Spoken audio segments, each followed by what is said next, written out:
En este video te ayudaré a comprender la estructura patrimonial de una empresa, para lo cual empezaremos definiendo qué es el patrimonio. Se denomina patrimonio el conjunto de bienes, derechos y obligaciones que pertenecen a una empresa, ya sea jurídica o unipersonal. El patrimonio de una empresa constituye el campo de actuación de la contabilidad financiera, ya que ésta se encarga de reflejar el valor del patrimonio al inicio del ejercicio económico. Normalmente coincide con el 1 de enero. Reflejar las variaciones que dicho patrimonio experimenta a lo largo del ejercicio económico.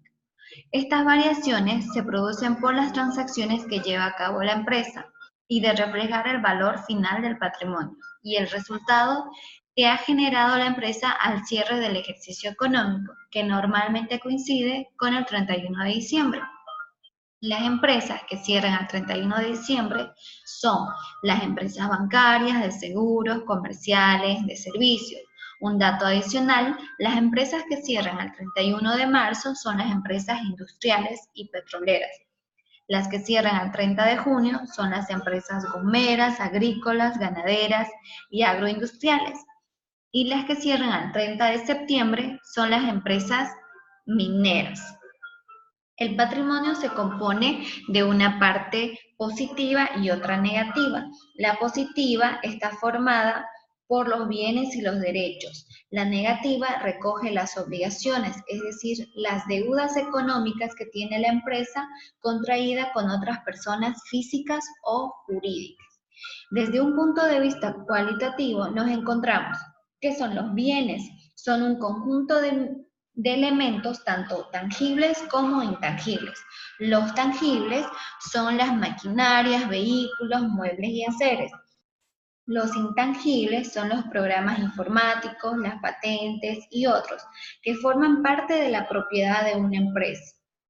Los derechos son los elementos que representan un derecho de cobro por parte de la empresa. Por ejemplo, el dinero que deben los clientes a la empresa. Los bienes y los derechos forman el activo de la empresa. Las obligaciones son los elementos patrimoniales que representan las deudas y obligaciones de pago que tiene la empresa, tanto con terceras personas como con los propietarios de la empresa.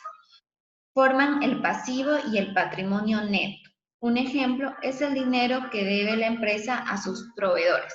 Ese es un pasivo.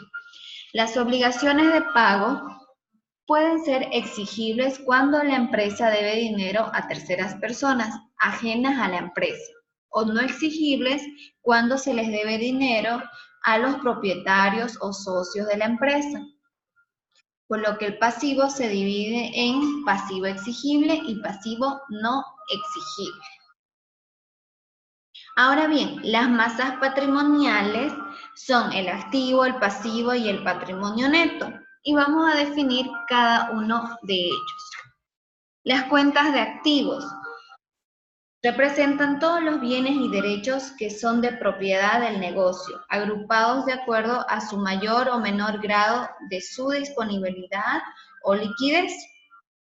Las cuentas de pasivo son las deudas y obligaciones que tiene la empresa con terceras personas, cuyo vencimiento será a corto, mediano o largo plazo. La primera persona es la empresa, la segunda persona son los socios y la tercera persona son todos los acreedores, personas naturales o jurídicas, a la que la empresa les puede deber algo. Por ejemplo, terceras personas pueden ser las empresas Cotas, Aguapaz, CRE, deudas con bancos, con proveedores, etc.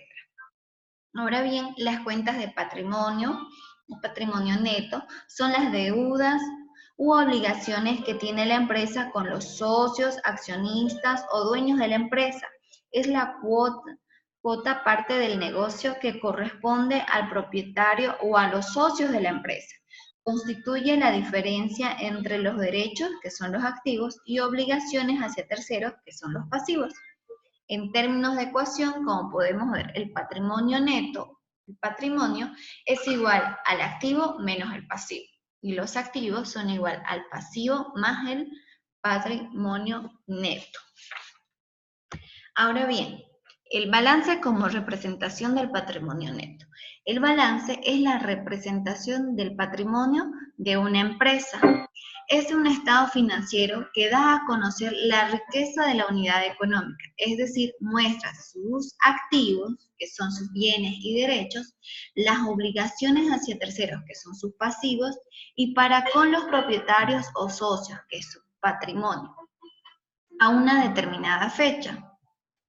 Ahora bien, para comprender más, estas cuentas tienen sus partes y están formadas por un lado izquierdo llamado debe y por un lado derecho llamado haber, donde anotar en el debe significa debitar o cargar y anotar en el haber significa abonar o acreditar.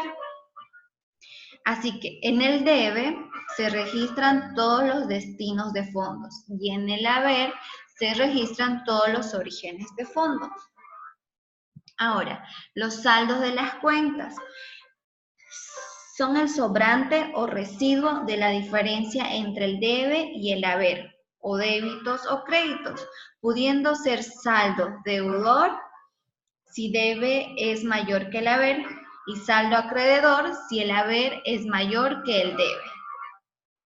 Ahora, las cuentas con saldo deudor son activos y egresos. Los activos aumentan su valor por el lado debe y disminuyen por el lado haber. Y los saldos de acreedor aumentan su saldo o su valor, los pasivos, ingresos y patrimonios por el lado haber y disminuyen su valor por el lado debe. Espero que estos datos les haya servido para entender mejor la estructura patrimonial de una empresa y en sí la contabilidad.